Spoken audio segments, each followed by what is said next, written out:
I want y'all to imagine that you just got turned away from a job interview and you thought you killed it. You thought you said all the right lines, you were qualified, and you got turned away. Why? Well, it turns out you have a bad hairstyle and you're a little bit overweight. Isn't it ludicrous? No, it's called Lookism. My name is Lawson and I'm here to present to y'all about Lookism. Now, Lookism is a huge part of our everyday lives, and we practice it when we judge people on appearance. So we all experience Lookism.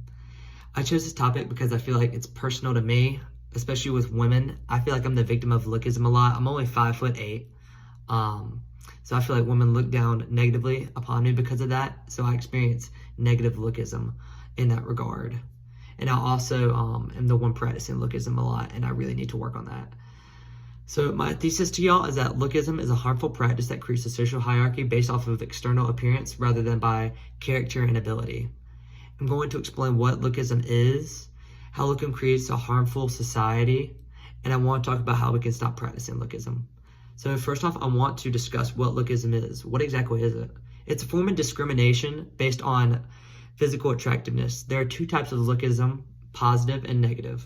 These can stem from different demographic and socioeconomic issues. So positive Lookism can be called pretty privilege. It gives preferential treatment to those who might be considered more attractive or meet beauty standards. These people can be put up on a pedestal and given social and business opportunities that others might not be available to have. Negative Lookism is called ugly bias, and it discriminates and puts those down that might not be perceived as attractive in the traditional beauty sense, and this can lead to facing career and social barriers.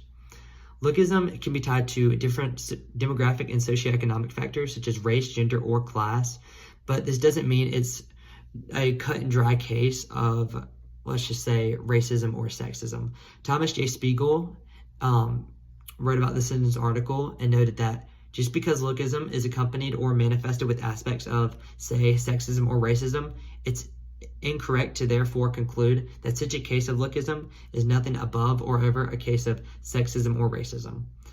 And he also said, to give an example, one thing of this, that Lookism is not merely sexism or racism, is because Lookism can extend to those who have good opportunities, such as, he wrote, for example, short men are routinely discriminated against in the workplace and deemed less desirable in dating. Now that we know what Lookism is, how does it impact our society? So Lookism is detrimental to our society in the way that it can greatly impact social or career opportunities. Lookism can impact many different aspects of one's life, whether it's getting a job, how much one is paid, or how many friends or partners one has. Lookism plays a role. Those who experience positive Lookism can be given special preference over those who don't have this privilege. Take, for instance, a job. Interviewers may hire the more attractive man or the woman because of positive Lookism, because psychologically humans tend to gravitate and favor people that they deem more attractive, and so people can be hired because of pretty privilege that might not have the best skills or be most suited for the job. Lookism can also play a role with how much one gets paid for their career. A 2010 study of 202 human resource staff revealed that managers rank employee looks as the third most important feature, even above formal education. And economists have disclosed statistics noting that handsome men can earn 5% more money on average than less good-looking men, while more attractive women can earn 4% more money than less good-looking women.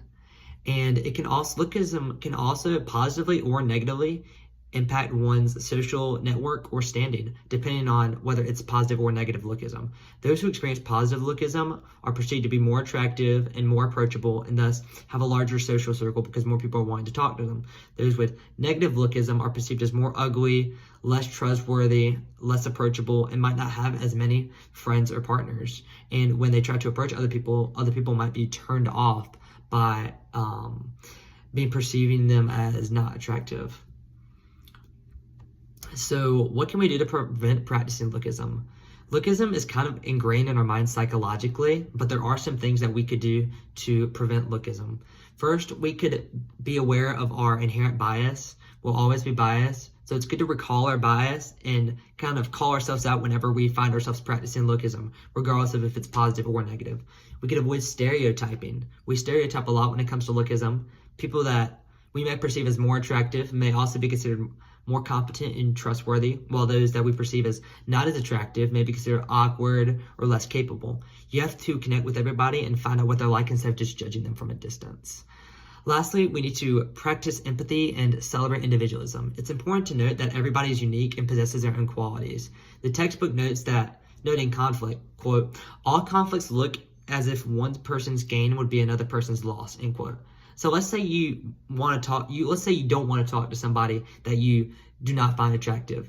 Even if it would make that person's day to have you talk to them and get to know them, you don't want to waste your time or even be seen talking to that person. So you should step out and take that risk. Everyone's worth getting to know, regardless of what they look like.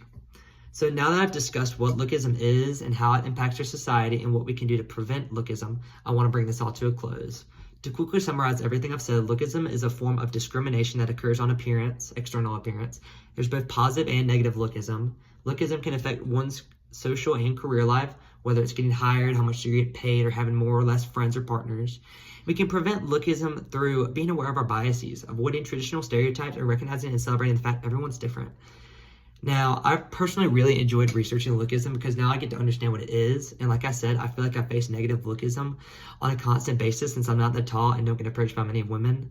So now I can follow the steps that I outlined to prevent myself from practicing Lookism, but also to educate others, such as y'all watching this video or reading the doc, about Lookism and how y'all could stop practicing Lookism as well. It's been a lot of fun researching this. So just remember, in 30 years, when you're interviewing someone for a position and you're the interviewer this time, pick them based off of merit and character, not their hair. Although having good hair always helps.